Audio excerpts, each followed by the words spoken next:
পশ্চিমবঙ্গে ভোটের ডিউটি করতে এসে মৃত মধ্যপ্রদেশের এক পুলিশ কর্মী। অসুস্থ হয়ে মৃত্যু মধ্যপ্রদেশ পুলিশের এক সাব ইন্সপেক্টরের। মৃত পুলিশ কর্মী শ্রীনিবাস সিং বালি নিশ্চিন্দা গার্লস স্কুলের ভোটের দায়িত্বে ছিলেন তিনি। কিডনির অসুস্থতার কারণে মৃত্যু হয়ে থাকতে পারে বলে পুলিশের অনুমান।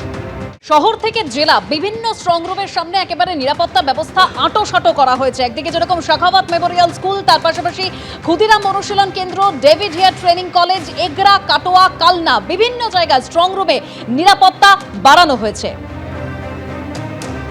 আর এর মধ্যে গতকাল আমরা জানি ক্ষুদিরাম অনুশীলন কেন্দ্রের সামনে একেবারে ধুমধুমার পরিস্থিতি তৈরি হয়েছিল এবং আজকে সেক্ষেত্রে নিরাপত্তা আরো জোরদার করা হয়েছে, নিরাপত্তা ব্যবস্থা আঁটোসাঁটো করা হয়েছে। কি ছবি, সরাসরি চলে যাবো আমাদের প্রতিনিধি ঐশী মুখোপাধ্যায়ের কাছে। ঐশী, একেবারে নজিরবিহীন নিরাপত্তা বেষ্টনী এই মুহূর্তে দেখাতে বলবো তোমাকে দীপ্তকে ছবিটা। তুমি দেখতে পাচ্ছ যে কেন্দ্রীয় বাহিনীর সাথে সাথে কিন্তু কলকাতা পুলিশ, অর্থাৎ এই সম্পূর্ণ এলাকাটা জুড়ে এই মুহূর্তে দেখা যাচ্ছে যে কঠোর নিরাপত্তা বেষ্টনীতে ঘিরে ফেলা হয়েছে সম্পূর্ণ এলাকা।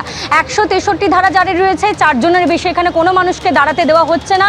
প্রার্থীরা যারা আসছেন, যাদের অনুমতি রয়েছে, তাদেরকে অনুমতিক্রমে ভিতরে প্রবেশ করতে দেওয়া হচ্ছে এবং তাদের সঙ্গে চিফ ইলেকশন এজেন্ট যারা রয়েছেন তাদেরকে ভিতরে প্রবেশ করতে দেওয়া হচ্ছে, কিন্তু তাছাড়া কোনো বহিরাগত মানুষকে এই ভিতরে প্রবেশ করতে দেওয়া হচ্ছে না।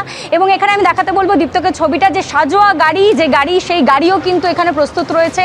কন্টিনিউয়াস বারংবার পেট্রোলিং চলছে এই সম্পূর্ণ এলাকাটা জুড়ে। দেখা যাচ্ছে কেন্দ্রীয় বাহিনীর একেবারে তৎপরতার সঙ্গে নজিরবিহীন নিরাপত্তা বেষ্টনী এবং তারই সঙ্গে কলকাতা পুলিশ রয়েছে।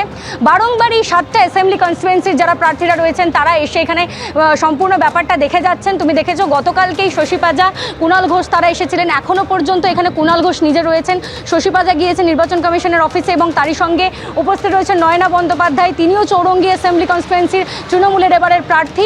এবং যে বিষয়টা বলছিলাম যে সম্পূর্ণ এলাকা জুড়ে যেহেতু 163 ধারা জারি রয়েছে, তাই 4 জনের বেশি কাউকে এখানে দাঁড়াতে দেওয়া যাচ্ছে না। এবং তারই সঙ্গে বারংবার কিন্তু কেন্দ্রীয় বাহিনীর পক্ষ থেকে কিন্তু এই সম্পূর্ণ যে নিরাপত্তা বেষ্টনী, সেই বেষ্টনীটাকে সুনিশ্চিত করার জন্য কিন্তু মহড়ার মতো এখানে চারপাশে বারংবার তারা প্রদক্ষিণ করছেন, তারা সম্পূর্ণ জায়গাটাকে সিকিওর করে রেখেছেন।